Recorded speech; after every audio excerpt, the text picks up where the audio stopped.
Criada entre 1516 e 1532 em algum engenho de cana-de-açúcar no litoral brasileiro, a cachaça é o primeiro destilado da América Latina. Conhecida por outros países como o destilado do Brasil, a cachaça faz parte do patrimônio cultural e histórico do nosso país. E por estar presente em vários tipos de comemorações, como o carnaval, é um símbolo da cultura popular brasileira. Hoje, sabemos da variedade e dos tipos de cachaças existentes. A cachaça branca, amarela e envelhecida. Mas você sabe como se dão esses processos? Qual a diferença entre a cachaça e a aguardente? Quais características tem uma boa cachaça e o que pode interferir no sabor ou aroma? Essas e outras curiosidades que envolvem a análise sensorial da cachaça serão respondidas nessa entrevista, com o nosso convidado, professor Normando Ribeiro Filho, da Universidade Federal da Paraíba. Eu sou a Beatriz. Eu sou a Silmara. E esse é o Engenharia de Quê?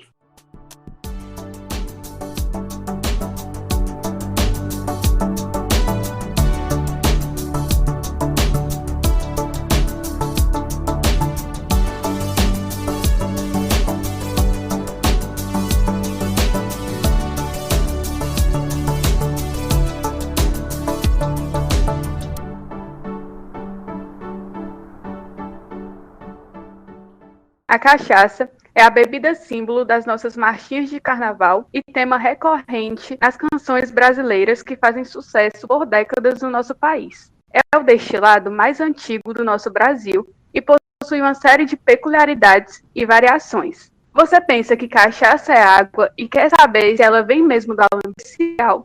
Professor Normando Ribeiro Filho, da UFPB. Muito obrigada pela sua atenção e disponibilidade, professor. Poderia se apresentar e explicar o que o senhor entende sobre a cachaça e os seus aspectos sensoriais? Aqui, né? Eu sou o professor Normando Mendes Ribeiro Filho, eu sou PhD em Ciência de Alimentos, especificamente especialista em produção de bebidas, e principalmente, né, aromas e sabores para nossas bebidas. Eu, como natural da cidade de Areia, hoje, capital paraibana da cachaça, né? Como areense de raiz, eu comecei a estudar a produção de cachaça durante a minha graduação em Química Industrial, porque eu me perguntava como é que eu ia sair de casa sem saber o que era produzido no quintal dela. E eu comecei a estudar a produção de cachaça, depois estudei um pouco de produção de álcool, aí durante o meu mestrado em Engenharia Química, eu trabalhei mais voltado à produção semissólida para enriquecimento proteico, mas sempre em paralelo fazendo meus projetos, minhas pesquisas em relação ao nosso destilado nacional, né, que é a cachaça. Um dos motivos de eu ter decidido fazer meu doutoramento no Reino Unido foi exatamente porque teve algumas soluções que eu fiz em algumas unidades produtoras que resolveu alguns problemas dentro dessas produções, voltados à fermentação e processo de destilação, e a gente conseguiu resolver o problema, mas levantou muitas questões, que foi exatamente qual era o papel realmente dos minerais, né, durante a fermentação e como é que eles podiam influenciar na formação de aromas. E aí eu direcionei esse estudo no Reino Unido, né?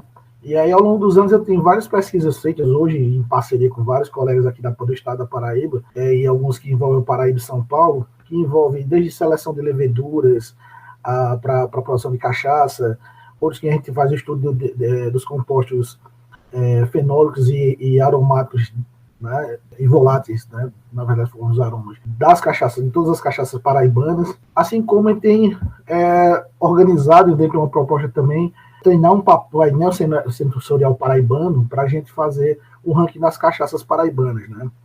Isso eu penso que vai ser apenas um start, né, para que outras ações, né, a nível Nordeste, que também já acontece em outros estados, a cachaça tem tomado espaços importantes, né, durante esses últimos anos, e aí tem influenciado diretamente na questão turística das cidades e tem influenciado na reorganização de muitas delas. E como eu falei, eu sou natural de Areia e moro na cidade de Areia, onde hoje, né, desde 2020, ela é considerada a capital paraibana da cachaça. E isso tem influenciado diretamente o nosso turismo local, né, desse produto que é patrimônio genético e cultural, né, brasileiro. E aí minha experiência com a cachaça, eu acho que está implícita nessa minha fala, né, que eu digo que o ano que vem eu faço aniversário, que eu estudo produção de cachaça desde 2003, e o ano que vem eu estou completando aniversário, né?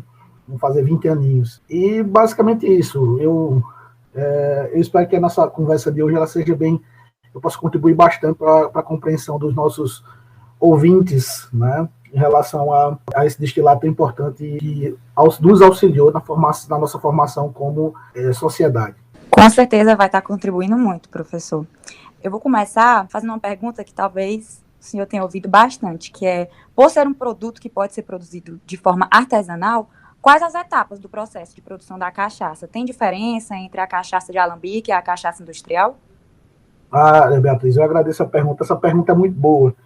Ela é a pergunta mais clássica, mas também talvez a das mais importantes, né? Basicamente, né, o que era dito como produção de cachaça artesanal, que foi colocado dessa forma por muitos anos, né, hoje a gente chama de cachaça de alambique. Por quê? Porque a ideia da cachaça artesanal dava uma ideia de que era um produto feito de qualquer forma, né? Porque por muitos anos, os produtores, né, do passado, eles faziam, principalmente o processo de fermentação, né, eles não tinham muito cuidado com a limpeza dos processos no passado, porque a ideia era o quê? O caldo da cana ele só tem que estragar para a gente obter álcool. Mas a gente sabe, né, dentro da ciência, o setor científico todo sabe que ele tem que se estragar, né, estragar entre grandes aspas, né, mas ele tem que passar por esse processo de fermentação, de modo que, com toda a estrutura da empresa, com a sanitização, né, em maior nível possível, quer dizer, extremamente limpo, né, para que a gente garanta a qualidade dessas fermentações. Isso a qualidade é o quê?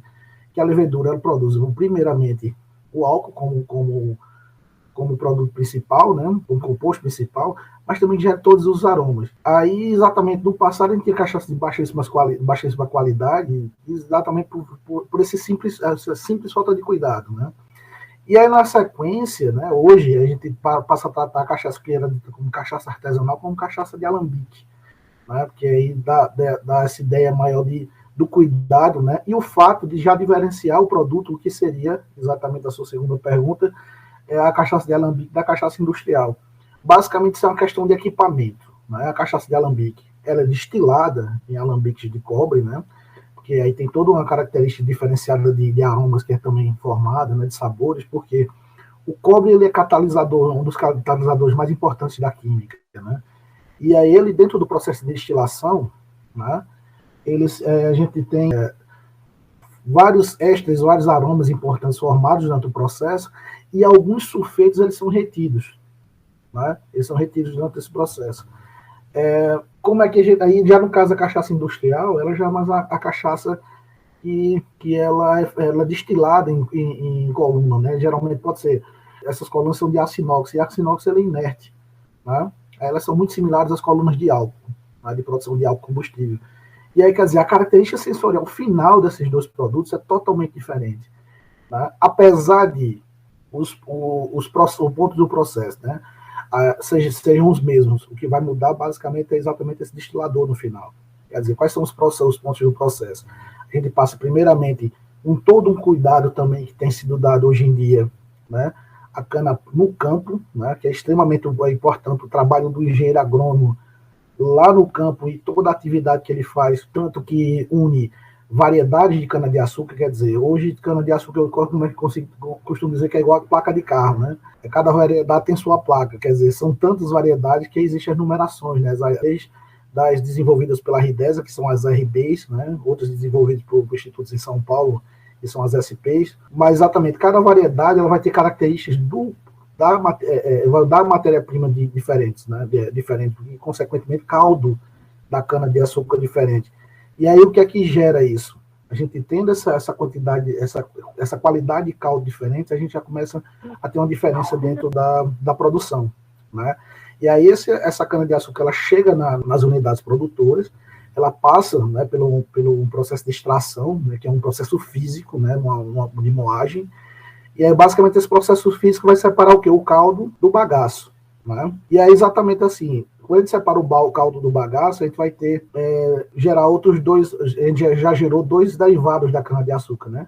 O caldo da cana e o bagaço que vai servir para várias coisas, né? O caldo, no processo da cachaça, ele vai passar pelo processo de filtragem, né? Que seja por peneiras rotativas ou peneiras simples, aí isso vai depender de como cada indústria trata esse caldo, e na sequência ele vai passar por um processo de fermentação. Na fermentação, né, o próprio caldo da cana ele tem em torno de 10 mil leveduras por ml. e já tomou um caldinho de cana por aí na rua, viu? Aí você comprou aquele caldo de cana, ele tem 10 mil leveduras por ml. Aí você não pode dizer, meu Deus, professor, tem 10 mil leveduras por ml de micro-organismo, o que é que eu vou fazer? Não se preocupa, a mesma levedura que tem no caldo da cana-de-açúcar, que é a Saccharomyces cerevisiae, ela mesma utilizada na panificação. Você já comeu ela em pão, bolo por aí, é o mesmo gênero e espécie, né? Algumas canas podem ter algumas leveduras de gênero diferente, mas também elas não são ofensivas para nós, humanos, né? Aí, dentro desse processo de fermentação, o desafio, multiplicar essas leveduras para garantir as características sensoriais, né, a qualidade dessa fermentação, produzir a quantidade de álcool devido, produzir os aromas e sabores que a gente quer, e logo em seguida, ao término da fermentação, quer dizer, o que é que tem nesse caldo principal? Ele vai ter as empresas elas fazem medição de início e final de fermentação na base dos sólidos solúveis, né? Que seria entre grandes aspas, o teor de açúcar, mas na verdade é uma aproximação do teor de açúcar, né? Porque nesses sólidos solúveis a gente vai ter também aminoácidos, minerais, né? Alguns lipídios, né? Vitaminas. Mas aí basicamente assim, quando essa fermentação termina, a gente diz que o caldo da cana zerou, porque tudo que tinha ali de sólido dissolvido, ele foi consumido pela levedura e ela transformou isso em álcool, né? Os açúcares ela transformou em álcool.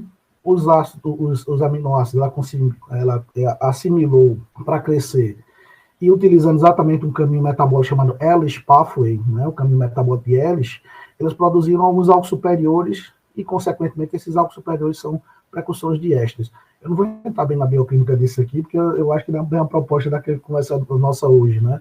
Mas eu deixo essa pequena explicação inicial só para mexer com a cabeça do pessoal da engenharia, e vocês podem buscar os termos, né, que eu estou citando, depois para aprofundar. Na sequência, durante a fermentação, quando essa fermentação termina, automaticamente, por densidade inicial, né, a levedura ela tende a interagir, que ela tem a superfície dela proteica, né, mas exatamente ela tem a superfície dela com carga negativa.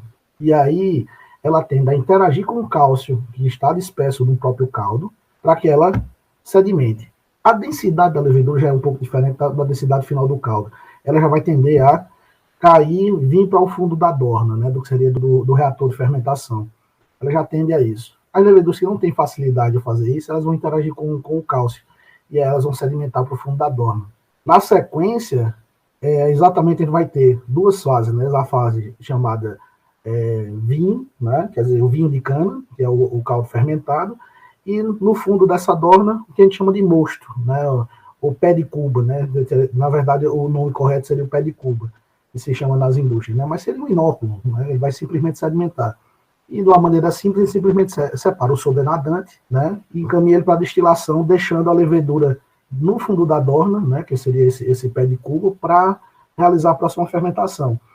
Encaminhando esse vinho para a destilação, aí vem exatamente o caso, ele passa pelo processo de destilação, que ela tem que ser uma destilação bem branda. No caso, a cachaça de alambique e alambiques de cobre, né? E a maioria das produções, elas fazem destilações em 4 horas, 4 horas e meia. Eu já cheguei a fazer no meu laboratório destilação de 7 horas, que elas garantem ainda mais a qualidade do produto, ele fica bem diferenciado, né? Talvez seja uma das coisas que, a se conversar, porque também as empresas têm sua dinâmica de funcionamento, né? Elas usam as suas condições ótimas. Mas o que eu quero fazer colocar com isso é que, dependendo de como você conduz a própria destilação, você também pode obter um produto totalmente diferente um do outro, né? Por tempo de destilação, aquecimento, né? Controle de temperatura e tudo mais. Mas basicamente isso. Aí na sequência aí vem um caso de se ter um descanso de 3 meses, que é recomendado, né? Para poder comercializar esse produto. Mas também tem o caso de armazenamento, né, que a gente tem uma diversidade de madeiras muito grande hoje, né, principalmente depois de todos os estudos feitos sobre madeiras brasileiras, né, feijó, jequitibá rosa, murana, etc. Hoje tem estudo com a baraúna. Eu estou com uma cachaça aqui que eu gosto muito, que exatamente ela é de castanheira, bálsamo. Bálsamo é uma madeira fantástica. E todas são madeiras brasileiras que no passado a gente utilizava apenas madeira carvalho francês ou americano, né? Esperando e quando esses barris sobrassem ou viessem com vinho europeu, americano ou uísque, né? E a gente utilizava esses barris. Depois de estudos feitos com as madeiras brasileiras, e tem hoje uma diversidade muito grande de madeiras para isso, né? Mas, basicamente, todos esses pontos de processo eles vão dar uma característica diferente sensorial para esse produto. Que a cachaça industrial, né, ela faz trabalhos similares, mas ela não está nessa mesma condição que hoje as cachaças de alambique estão. Eu espero que toda essa explicação detalhada, né, ela seja bem útil, mas uma coisa que me deixa mais maravilhado depois de falar isso tudo para vocês é que ninguém imagina o tanto de ciência que tem num copo de cachaça. Bom, foi uma ótima explicação. Como o senhor disse, a cachaça possui muitas variedades. E ela também é chamada por diferentes nomes. Mas existe uma diferença entre a cachaça e a aguardente? A resposta é que sim, né? Na verdade, eu posso colocar 3 diferenças aí. Existe a cachaça, existe a aguardente de cana e existe a aguardente, né? São 3 produtos diferentes. Cachaça. Segundo a legislação brasileira, diz lá, cachaça é bebida alcoólica produzida no Brasil, de mosto fermentado de caldo de cana-de-açúcar, com teor alcoólico de 38% a 48%, podendo vir a ser adicionada até 6 gramas por litro de açúcar. Bom, a gente só quer ser a explicação simples de cachaça.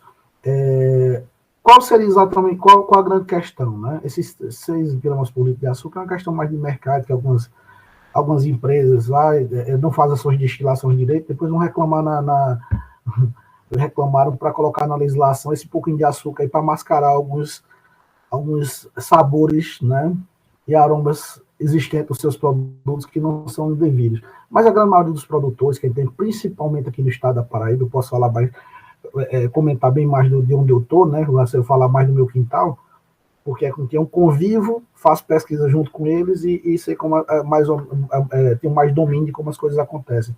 Aqui a gente não faz adição de açúcar em cachaça, né? Mesmo desses 6 gramas por litro, como a legislação permite.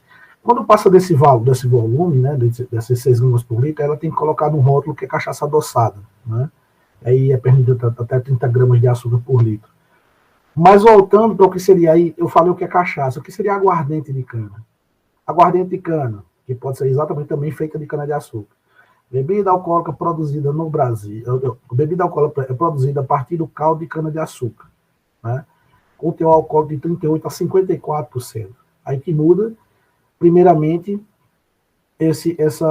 o teor alcoólico. Mas também, de acordo com a legislação, tem uma pequena mudança que ela ocorre, né, nos seus compostos fisicoquímicos, né, na verdade, nos parâmetros, nos congêneres, que é basicamente assim, a cachaça ela é permitida até 130 miligramas por litro de ácido acético, né, quer dizer que ele é formado durante a fermentação e concentrado durante a destilação, e esse ácido acético está totalmente conectado ao lançamento de aromas e o sabor que você vai sentir dessa cachaça mesmo, a qualidade dela. Já a aguardente de cana, ela é permitida até 150 miligramas por litro de ácido acético, né?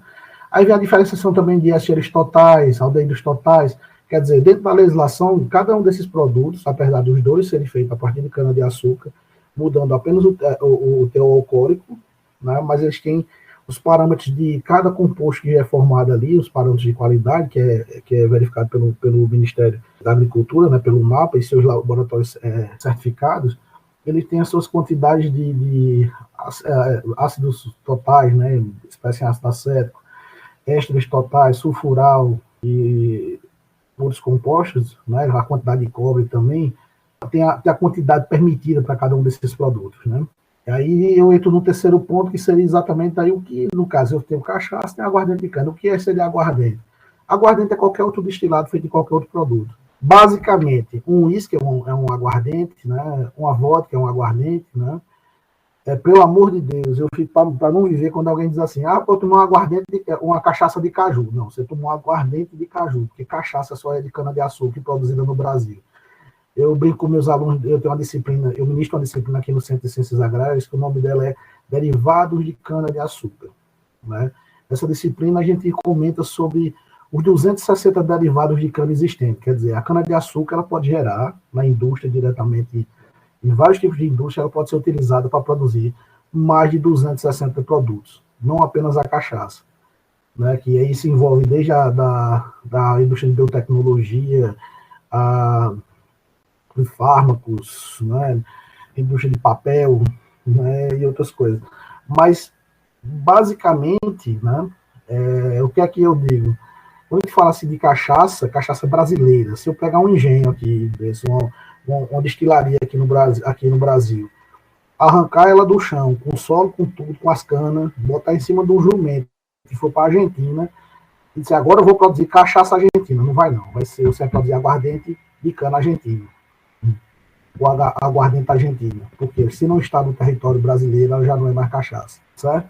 E aí eu sempre gosto muito de bater nisso, porque o pessoal, eu tomo uma cachaça portuguesa. Não, você tomou um aguardente de Portugal, né? Uma cachaça da Colômbia. Não, você tomou um aguardente colombiano. Né? Cachaça é unicamente, exclusivamente bebida alcoólica brasileira.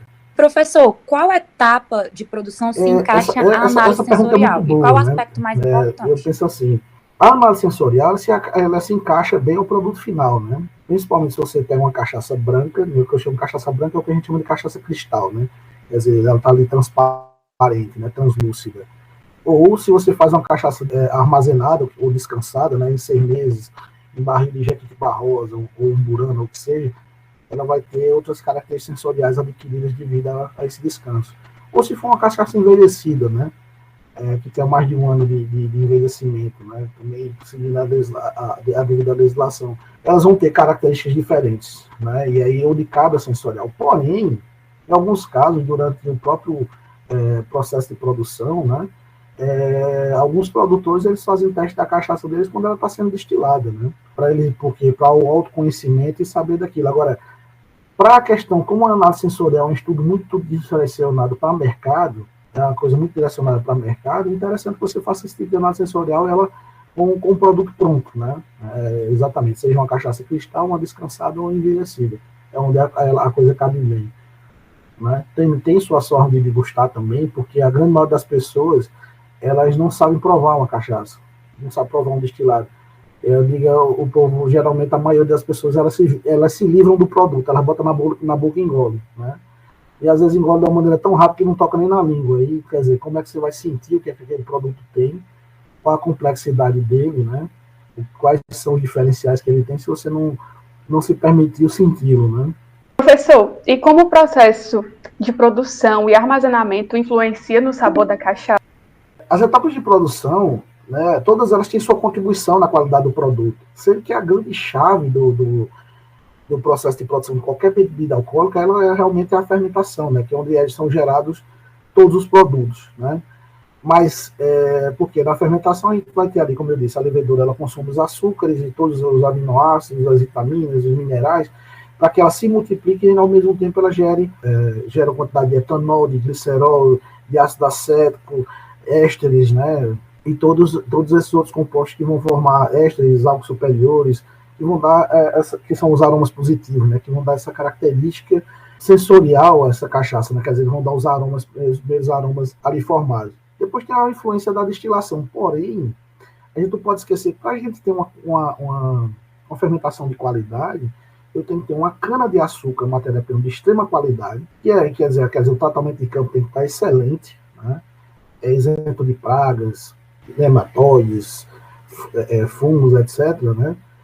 E aí, quando chega no processo de produção, eu tenho que ter um alto rendimento de extração, mas uma moeda extremamente bem cuidada, quer dizer, ela muito limpa, né? Para que esse caldo chegue isento de contaminantes, né, durante a fermentação, aí depois para que essa fermentação ela seja tratada, ela possa exercer o potencial dela, né, de chave do processo. E aí ela vem gerar todos esses compostos que eu já citei, que vão formar tanta qualidade ao produto, né, também a questão dos aromas e tudo mais, rendimento, né, porque a gente produzir as coisas, tudo tem que ter qualidade, mas também tem que ter rendimento, né, senão as empresas não sobrevivem. E depois é um processo de destilação que basicamente, como todos voltados à área de alimentos e voltados à parte de engenharia, é extremamente importante saber que lembrar, né, que durante um processo de destilação a gente está fazendo separação por ponto de ebulição e considerando exatamente os coeficientes de partição de cada composto, né? quer dizer, muitos deles vão passar para a fase vapor de uma maneira muito rápida, e outros eles vão ficar também retidos dentro do alambique, né? E aí, exatamente, tem que separar a cachaça e vai obter uma vinhaça no final, né, como resíduo. Mas a cachaça em si, então, o tempo de destilação, ela vai auxiliar na formação de novos aromas, né? Porque, por exemplo, durante a fermentação, os álcools superiores e os álcools, eles interagem com acetil-CoA, formando ésteres.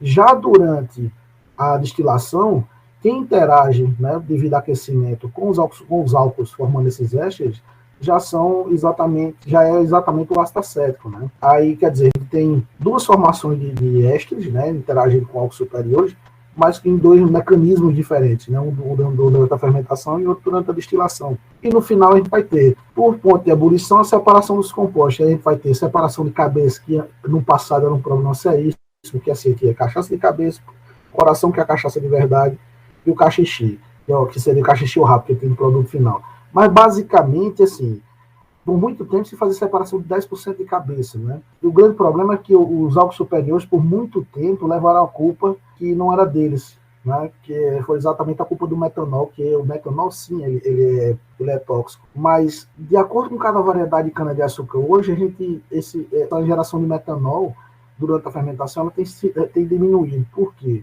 Porque algumas variedades, elas liberam bem menos pectina no caldo do que outras variedades mais antigas. Aí isso faz com que essa pectina ela era metabolizada pela levedura, ela gerava um pouco de metanol. Como algumas variedades elas liberam menos pectina, quer dizer, elas têm pectina na sua estrutura, mas durante o processamento de extração, processo de extração, elas não lançam tanta pectina na fase líquida, né, que seria o caldo. E aí essa quantidade de metanol tem sido diminuída, tanto que algumas produções elas chegam a não ser hoje, em vez de separar 10% de cabeça, quer dizer, 10% da destilação, isso quer dizer o quê? Começava a destilação, se o cara fosse destilar 200 litros de cachaça, ele já sabia que 20 litros, ele tem que separar, os 20 litros iniciais ali seria a cachaça de cabeça, que ela seria o que não seria consumido, né, devido a esse metanol. Mas hoje em dia a quantidade é tão pequena que tem de metanol, que muitos separam só 2%, quer dizer, em vez de separar 20 litros, os caras estão separando 2 litros, né? 4 litros no caso dos 200. E aí, em alguns casos, chega a ser zerado mesmo a separação de cabeça. E aí tem feito com que as nossas cachaças também tem ficado mais cheirosas, porque quando se separar a fração cabeça, né, a gente perdia todos os supervoláteis, que são exatamente os aromas positivos, né, os ésteres e muitos álcools superiores. Mas isso também é trabalho de anos, né, para até chegar a chegar a esse entendimento, essa conclusão. Mas isso vê o quê? Variedades novas no campo, processamento diferenciado dentro das unidades, e hoje a gente tem cachaças espalhadas pelo Brasil de altíssima qualidade, né, e qualidade sensorial diferenciada. Uma pergunta que sempre é feita é exatamente assim: por que a cachaça ela era engarrafada mais em recipientes de vidro âmbar, né, quer dizer, ele tipo âmbar, ele é escuro, e hoje a maioria delas são em recipientes translúcidos, né, de vidro.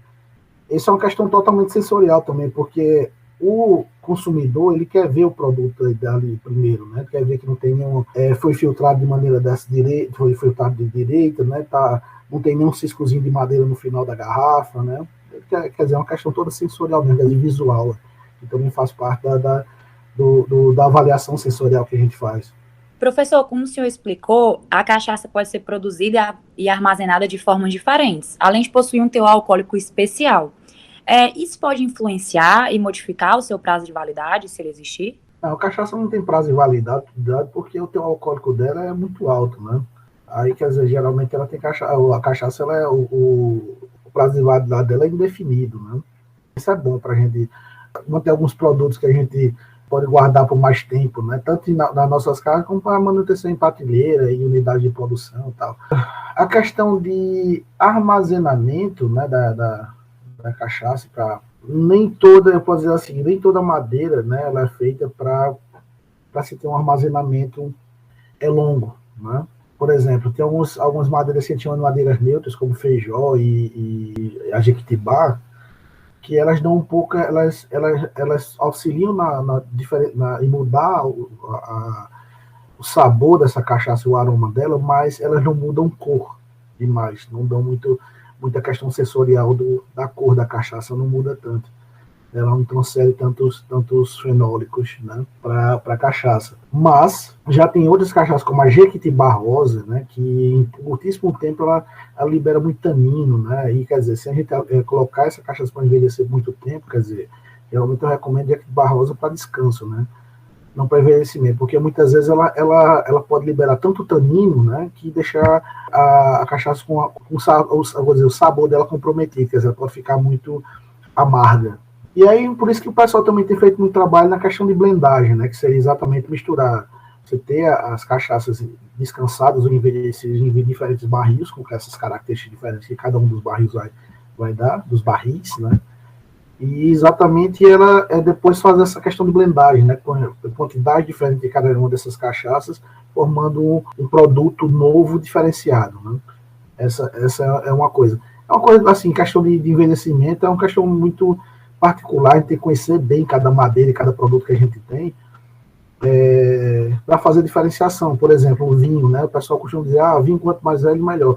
Isso não é bem uma verdade. Algumas uvas que utilizadas em produção de vinho, como a uva Shiraz, ela é uma uva que não é para envelhecimento, né?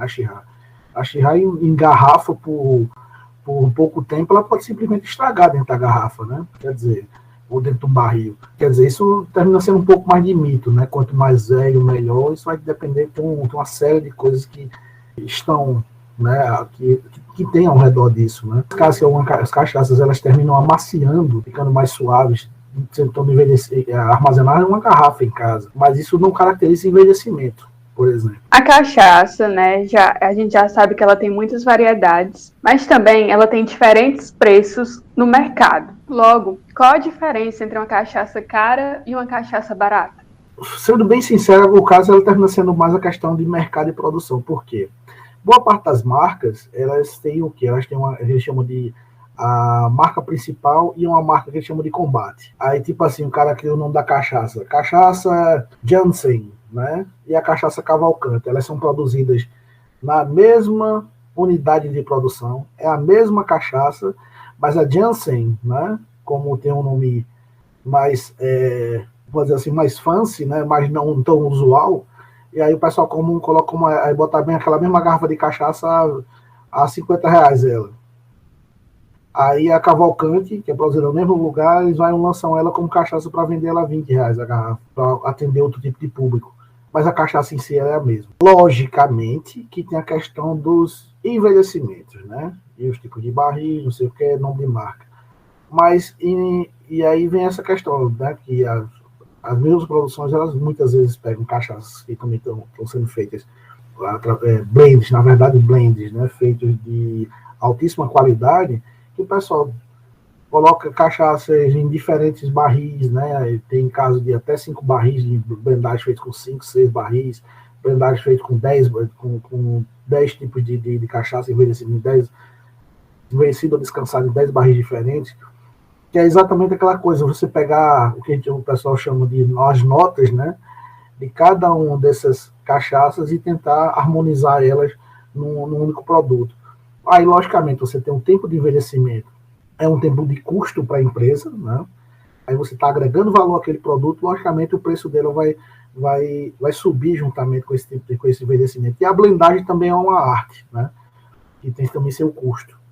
Aí tem essa diferenciação. Mas também tem um caso, como eu falei, e a mesma cachaça produzida na mesma unidade, ela receber para o mercado 2 nomes, um é vendida mais cara e a outra é vendida mais barata para atingir públicos diferentes. Eu costumo dizer, a maioria das pessoas não se dão 10 minutos de questionamento das coisas. Aí vem exatamente o caso. Muitas pessoas tomam o mesmo produto, mas porque um é mais caro, eles psicologicamente, né, sensorialmente, que envolve toda a parte sensorial do nosso psicológico, eles terminam achando que é um produto de qualidade superior e o outro é de uma qualidade inferior. Exatamente, muitas vezes pelo preço. Professor, a gente pesquisou um pouquinho sobre o tema, né, para poder fazer a entrevista. E pesquisando sobre o assunto, no ranking das melhores cachaças do Brasil de 2021, a gente viu que, em primeiro lugar, está a cachaça Vale Verde 12 anos. Quais são os critérios e características que uma cachaça de boa qualidade deve apresentar? Eu não vou me avorar a falar a tocar muito no assunto sobre cachaças específicas, né? Porque para o mercado em si, para as pessoas, o melhor produto é aquele que você gosta, né? Eu acho que uma das perguntas que mais me fazem, você é especialista em produção de cachaça? Qual a melhor cachaça? Não existe essa melhor cachaça, né? Existe uma existe a cachaça que você gosta, né? Isso é feito gostar ou não gostar, nosso nordestino gostar ou não gostar de buchada, né? Ou o caba ama ou odeia. E isso vai como a maioria das coisas, gostar de farinha, né? A maioria de nós gosta de farinha, tem uma galera que não curte. Que na verdade, nesse aspecto, a gente podia fazer um movimento e botar os cabas para fora. O caba nordestino que não gosta de farinha não pode. Mas voltando para a cachaça. Voltando para a cachaça, basicamente é o seguinte: existem vários e vários concursos hoje, né, que classificam as cachaças que são enviadas para esses concursos, né? E cada um deles vai ter os critérios colocados. Por exemplo, eu acho que um dos concursos mais interessantes é o do mapa da cachaça, né? E tem alguns outros que basicamente eu acho que é o do mapa da cachaça que eles consideram exatamente, primeiramente, a primeira fase do concurso é a indicação do público. Quer dizer, eles abrem eles criaram um aplicativo e também fica disponível também na internet. E cada pessoa, utilizando seu CPF, pode acessar o link lá e colocar 3 cachaças que ele gosta. Três cachaças, pode ser da mesma produção, de produção diferente, ele bota o número dessas cachaças. Aí, exatamente, chega tudo para eles, aí as melhores coisas, aí eles selecionam as 600 cachaças aqui do Brasil que foi indicado pelo público. Aí depois passa pela segunda triagem, né? Aí até que chegam às 50 no final para avaliação da cúpula. Na verdade é da cúpula da cachaça mesmo, né? A cúpula da cachaça chega e avalia essas 50 no final para eles criarem um ranking. Eu penso que esse tipo de avaliação é uma avaliação muito justa, porque ela parte do consumidor geral, né, até chegar para os especialistas. Outras formas eu também não discrimino nenhuma, porque na verdade eu acho que toda forma de avaliação, e nós como brasileiros, quanto mais a gente conversa sobre cachaça, a gente compreende mais sobre cachaça e a gente tiver mais domínio, né, de abraçar mais esse nosso produto nacional, exatamente vai ser uma forma mais forte também da gente vender ele lá fora. E eu penso que todas elas são importantes. Como eu disse, cada concurso vai ter sua classificação. Uma coisa que eu gostei muito ao longo dos anos, classificação de sua forma de avaliação. Uma coisa que eu gostei muito ao longo dos anos é que antigamente eles colocavam a cachaça em concurso como se fosse um produto só. Quer dizer, uma cachaça branca que tinha acabado de ser destilada, tem 3 meses ou 6 meses de descanso em recipiente de inox, sendo avaliada em conjunto com cachaça que tinha sido envelhecida há 10 anos em barril de carvalho. Quer dizer, não era uma avaliação justa, né? Isso passou muitos anos acontecendo dessa forma. O que me deixava feliz na época é que as cachaças aqui da Paraíba, as brancas, muitas vezes elas concorriam de igual para igual com as envelhecidas de Minas. Aí eu dizia, tá vendo? As cachaças paraibanas elas estão ficando em primeiro lugar nas cachaças brancas, porque elas estão concorrendo com envelhecidas de igual para igual. Logicamente que com os anos os concursos começaram a separar por categoria, né? Que aí as coisas se tornam mais justas. As cachaças brancas avaliadas com as cachaças brancas das cristais, sendo avaliadas num grupo de cristais, as descansadas no grupo de descansadas, as envelhecidas no grupo das envelhecidas, as blendagens no grupo das blendagens, e aí cada concurso aí criando a sua magia, né, de categorias e tudo mais, que vende cada vez mais o nome dos nossos produtos, né? Vende mais o nome da cachaça, e essas questões de premiar também, né, de premiar o trabalho feito pelos produtores é extremamente importante para a valorização deles também, né, e também dar visibilidade diferente do mercado para isso. Isso é bem interessante. E quais os fatores que podem afetar a avaliação sensorial da cachaça? Essa pergunta ela é muito boa, porque assim, um dos principais que pode afetar diretamente, né, está conectado primeiramente, a acidez, que é uma análise simples de se fazer, de controlar também, mas uma cachaça ácida, ela está conectada a uma má fermentação e muitas vezes até a contaminação da fermentação, como também uma destilação mal conduzida. E aí vem exatamente o ácido em si, ele estimula os sentidos, quer dizer, todo mundo vai comer uma salada, a gente bota um limão ou um pouquinho de vinagre aí naquela salada para deixar ela mais palatável, né? E num produto como a cachaça, um vinho ou qualquer bebida, né, um pouco de ele ter uma certa quantidade de acidez é importante. Mas se ele está com acidez muito alta, né, vai prejudicar completamente, porque é igualzinho, como eu disse. Você bota um pouquinho de limão na salada ali, tá beleza. Se você colocar demais, vai ficar meio difícil de comer, né? Se tiver também muito vinagre ou que você utilizar. Quer dizer, tudo excessivamente se torna não agradável. E é exatamente com a cachaça é exatamente isso. Primeiro, a acidez. Ela que com acidez alta, ela vai dar aquela impressão de uma bebida forte. E tem gente que faz, nossa, que bebida forte. Essa cachaça é muito forte. Mas não, na verdade ela não está forte, ela está ácida. Aí eu costumo dizer que você tem aquela sensação de um gato descendo no meio da caixa torácica, né? E em alguns casos, se tiver acidez muito alta, o gato desce com as unhas agarradas e aí tenta dar uma subidinha. Se ele desce, arranha e sobe um pouquinho e termina descendo. Porque é muito ácido, não é até questão teor alcoólico. Tanto que tem algumas cachaças que tem 48% ou 45% ou 48% de teor alcoólico, que elas são extremamente suaves. E outras com 40% que elas já são mais agressivos, quer dizer, ela tem uma acidez bem mais alta. Quer dizer, não está conectado ao teu alcoólico, mas vai estar ligado à acidez. A segunda coisa é exatamente o benefício do alambique. O alambique, ele captura, alguns são compostos sulfurados, né? Compostos de enxofre, na verdade. E aí, exatamente, que vai dar ele não tendo esses compostos, ele vai ter aquele...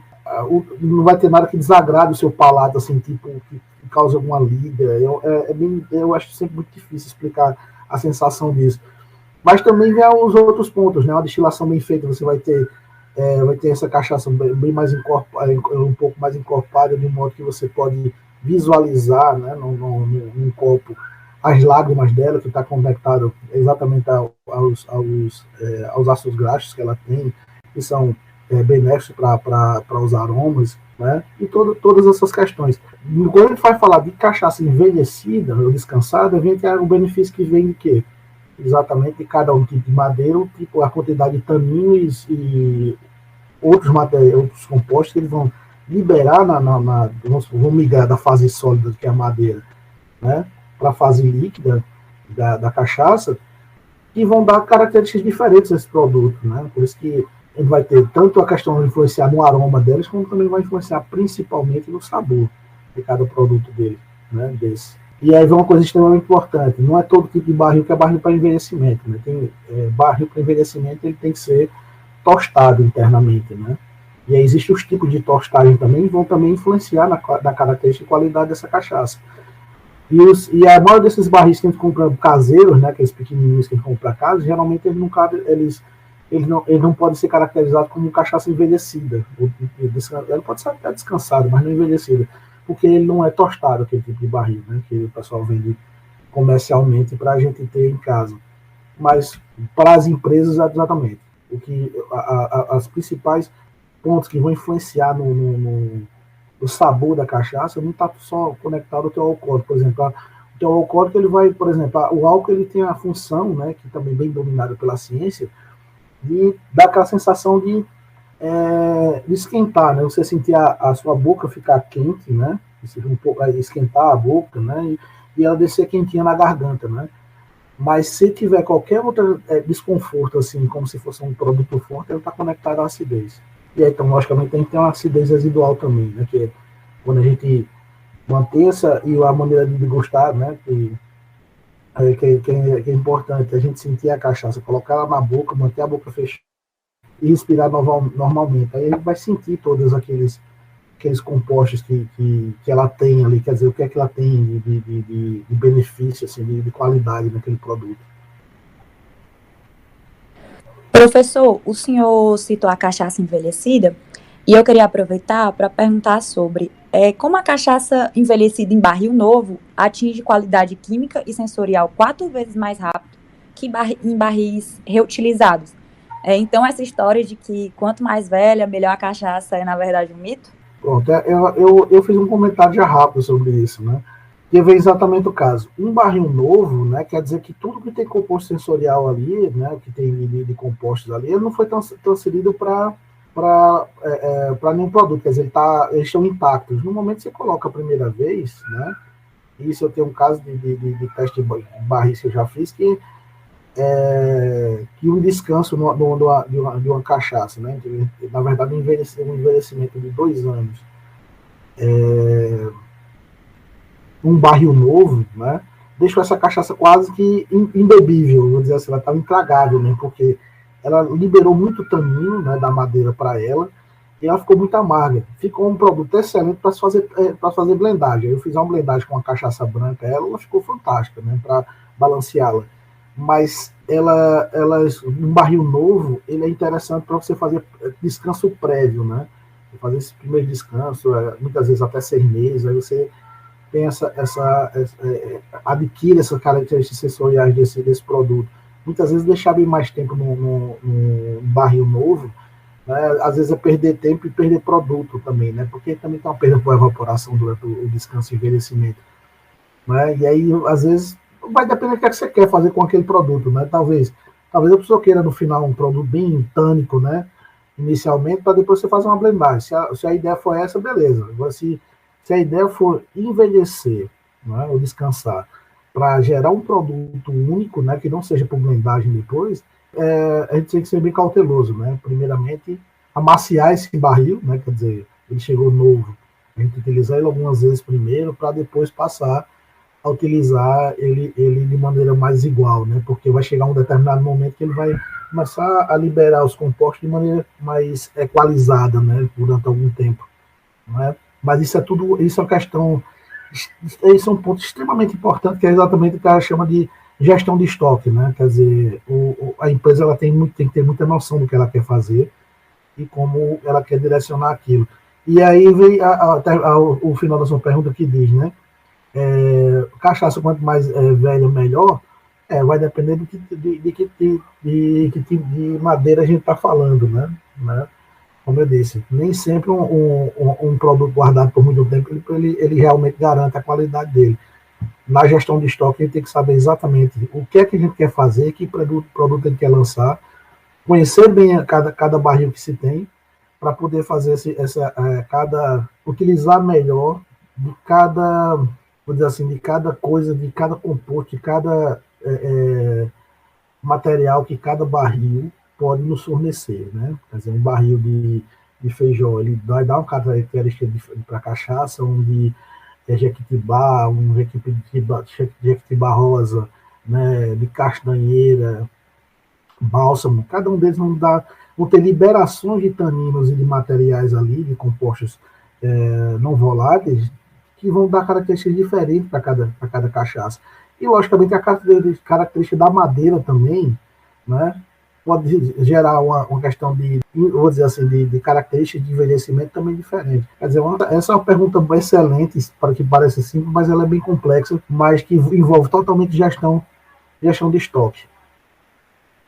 Encaminhando o nosso papo para o fim, gostaria de estar finalizando com uma dúvida que me surgiu nos últimos dias, né? Por conta do podcast, eu comecei a analisar embalagem de cachaças, né? E eu notei que a cachaça e também outras bebidas alcoólicas, elas não possuem tabela e informação nutricional na embalagem. Então, por que isso acontece?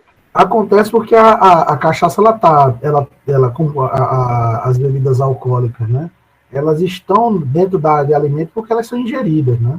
Mas não necessariamente elas têm capacidade de nutrir alguém. E aí vem exatamente isso, porque a composição nutricional, né, dos demais produtos alimentícios, ela está totalmente conectada com o que é que tem ali que possa nutrir alguém. No caso da cachaça, ela pode nutrir a sua mente, né? Mas a questão de nutrição física mesmo, que aí você vai pensar o que é que tem de proteína na cachaça? Não tem nada. Da análise básica que se tem de nutricional, de compostos nutricionais, aí você pega proteína, fibra, carboidratos, pectina, o que tem desses compostos nutricionais são avaliados, que estão na tabela de composição de outros produtos, a cachaça não tem nenhum deles, quer dizer, não justificaria ter uma tabela só para botar todos esses valores zerados. E aí, exatamente como eu digo, a bebida alcoólica, ela está dentro do setor de alimentos, né? Ela faz parte dos estudos. Ela está classificada como alimento porque ela é ingerida, mas não necessariamente ela é tratada da mesma forma dos demais. Professor, e para finalizar, o que as diferentes cores caramelo, dourada, palha da cachaça, elas representam, assim? Isso é questão de envelhecimento, né? Que é, como eu disse, cada madeira ela vai dar uma coloração diferente também a cachaça, né? E algumas delas não fazem alteração nenhuma na coloração, né? Como eu disse, o feijó ele tende a não dar alteração nenhuma na coloração de uma cachaça branca. Ele pode gerar alteração em alguns compostos que formam o sabor dela, mas não diretamente na coloração. E aí vem exatamente a questão de uma cachaça mais escura, mais clara, vai ter relação ao tipo de madeira e o tempo de envelhecimento, né? Algumas coisas, por exemplo, essa cor mais amarelada, né, que aí teve uma questão toda que envolveu a umburana como produto, e assim, as cachaças descansadas de umburana, que viraram um boom no Nordeste, principalmente aqui na Paraíba, elas têm uma relação afetiva, todos nós temos uma relação afetiva com ela, que é muito interessante, porque a grande maioria das pessoas terminam lembrando, né, não lembrando assim conscientemente, mas no subconsciente, que antigamente as cristaleiras da casa das nossas avós eram feitas de cerejeira, né, de madeira de cerejeira, que tem uma característica muito similar à umburana, né, o cheiro dela é muito similar. E aí, muitas vezes, eu me lembro quando criança, que eu abria a cristaleira da minha avó, eu sentia aquele cheiro de umburana. E depois surgiu as cachaças envelhecidas em madeira de umburana, e você fica pensando assim, por que é que eu gosto tanto disso? Por exemplo, eu gosto muito da cachaça envelhecida em bálsamo, e eu me questiono muito por que no mercado a de bálsamo ela é muito mais gostosa que a umburana, mas a umburana tem um mercado muito mais vasto, está conectado exatamente a essa memória emocional, né? E exatamente o que terminou acontecendo com o umburana, devido a essa memória emocional, né, ela ganha um mercado tão grande que praticamente todo produto ele tem que ter. Quando ele lança o produto dele, uma cachaça cristal e o de umburana, senão ele não vai ter mercado. E aí depois ele pode começar a fazer blendagem e trabalhar com outras madeiras de envelhecimento, né? Mas assim, tem outra questão que foi exatamente o pessoal usando corante de caramelo, né, e às vezes pedaços de madeira de umburana, para dar aquela ideia de envelhecida, né? Isso aconteceu muito, né? E a princípio isso estaria contra a legislação, mas a legislação atual foi atualizada em 2021 e 2022, ela já contempla isso, né? Para basicamente regularizar algumas pessoas. Mas tinha essa questão tem essa questão que pode ser também adicionada, né? Uma pequena quantidade de corante de caramelo, que é aquela coisa. Caracteriza como envelhecida? Caracteriza como envelhecida? Não. Mas é só aquela questão da coloração. E muitas vezes, essa questão de colocar pedaços da madeira, né, de umburana, ao invés de um barril, colocar pedaços da madeira dentro de um barril com a cachaça ali, também não vai caracterizar como envelhecimento, mas vai pegar algumas características daquela madeira. E aí gera toda essa questão afetiva do consumidor, né? Mas aí a pessoa, quem vai consumir, ele tem que ter a ideia realmente de que produto ele quer e qual a qualidade desse produto que ele quer. Então, eu digo que isso é uma relação produtor-consumidor, né? Se o consumidor ele gosta daquele produto, basicamente é o produto que ele precisa ter no mercado. Se o consumidor não gosta daquele produto, aí basicamente o produtor ele tem que repensar, né, de que forma ele quer colocar o produto dele no mercado, de forma que ele consiga vender e, logicamente, manter a empresa dele funcionando. É uma coisa muito interessante esse ponto, porque uns anos atrás tinha no Paraná um grupo de produtores, uma associação, que eles simplesmente foram fazer uma cachaça e eles não conseguiam vender uma garrafa nenhuma. E para compreender o que tinha acontecido, uma parceria junto com o Sebrae foi feita na época, e aí o Sebrae foi até lá, valeu a cachaça dos caras, fizeram um teste cego, colocando outras cachaças brasileiras, né, de vários lugares do Brasil. E junto com a deles era um teste cego, e a única que tirou pontuação alta foi a cachaça, entre eles mesmos, né, os associados, foi a cachaça deles mesmos. O que acontece? Eles não faziam a cachaça para o mercado, eles estavam fazendo a cachaça que eles gostavam. Né, por isso que eles não vendiam uma garrafa, tudo que eles produziam, basicamente o consumo era dos próprios produtores. Eu deixo isso como um questionamento para das mais diversas áreas, né? A gente tem que pensar sempre que a gente está produzindo uma coisa para as pessoas e a gente está dando o nosso melhor dentro daquela execução, né? não necessariamente eu tenho que fazer uma coisa que eu gosto para vender, porque pode ser que eu goste e o restante do pessoal não curta aquilo, não goste daquilo. Né? Esse foi mais um episódio do nosso podcast sobre a cachaça e seus aspectos sensoriais. Espero que tenham gostado. Queremos agradecer também a participação do Dr. Normando Ribeiro. Muito obrigado por colaborar com o nosso trabalho, professor. Ficamos muito felizes pela oportunidade de poder aprender algo novo com o senhor e como a gente aprendeu, né, nessa entrevista. Fique à vontade para fazer qualquer outro comentário. Muito obrigado, Beatriz. A coisa que eu quero dizer é assim, é extremamente importante que todos nós, brasileiros, né, a gente busque conhecer um pouco mais sobre o nosso produto. Muitas vezes a gente termina conhecendo muita coisa de fora e desconhecendo os produtos que a gente tem do lado de casa. É extremamente importante que essa busca de compreender mais o que são nossos produtos, principalmente a nossa cachaça, o nosso setor sucroalcooleiro como um todo, para que a gente possa realmente ter o conhecimento devido e aí isso se estender para bares, restaurantes, cozinhas, guias turísticos, para que a gente possa vender dar a ideia do nosso produto da maneira mais devida e que todo o contexto turístico que está ao redor do setor de cachaça, né, da cachaça, ele possa ser melhorado, né, e é exatamente influenciar nas mudanças e nas melhorias da nossa cidade. Lembre sempre que assim, a cachaça passou muitos anos com a ideia de um produto de baixa qualidade, né, que algumas pessoas até hoje falam assim, porque eu não gosto de cachaça, né, e sem nunca ter provado uma cachaça de decente, né, que às vezes provou uma cachaça ruim uma vez e ficou com aquilo na memória. E a luta da maioria dos produtores, das associações, a minha mesmo, como professor e pesquisador dessa área, é conversar o máximo possível mais sobre cachaça, para que as pessoas compreendam mais, larguem as armas, né, contra o nosso produto nacional, tenham a compreensão devida sobre ele, para que aí tenha a ideia que, diariamente, esse setor ele gera muitos empregos diretos e indiretos, né, e cada garrafa de cachaça vendida, apesar de parecer dúbio a esse ponto, mas cada garrafa de cachaça vendida, além de ter uma pessoa consumindo um produto de qualidade, tem várias famílias atrás disso que estão ganhando seus salários e fazendo as suas feiras diariamente, né?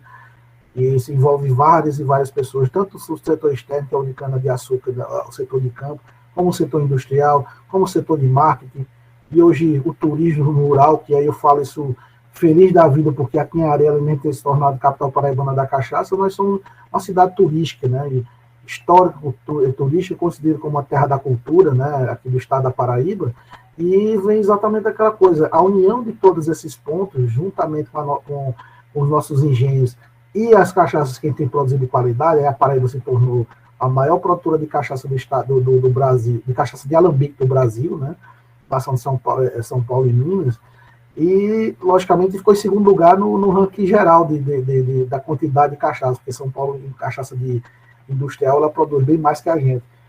Mas a gente tomou esse patamar todo devido à pujança aqui dos engenhos daqui de Areia, né? Da nossa capital paraibana da cachaça. E aí essa coisa do que o engenho produz, que gera empregos diretos e indiretos, aí gera emprego diretamente no turismo, e a gente criou também todo um turismo rural, que é ao redor da cidade, com visitação aos engenhos, cada engenho montando seus restaurantes, né, para receber os turistas. Alguns deles criaram rotas de jipeiros, né, para atender outro público, isso tudo acontecendo ao redor da nossa cachaça. E fora o que tem os movimentos que tem em Minas Gerais, em São Paulo e outros lugares do Brasil, tem até o próprio movimento aí do Ceará, né, também, que é bem interessante, mas que isso tudo, né, agrega só mais valor ao nosso produto e é o que ele pode vir a gerar de maneira direta e indireta, né, que seja as produções em si, como o turismo como todo, né, fazendo esse produto que é patrimônio genético e cultural brasileiro, né, cada vez mais forte. E aí eu termino dizendo muito obrigado pelo convite, foi um prazer conversar com vocês hoje, estou à disposição para qualquer outro momento. Tá? Muito obrigado.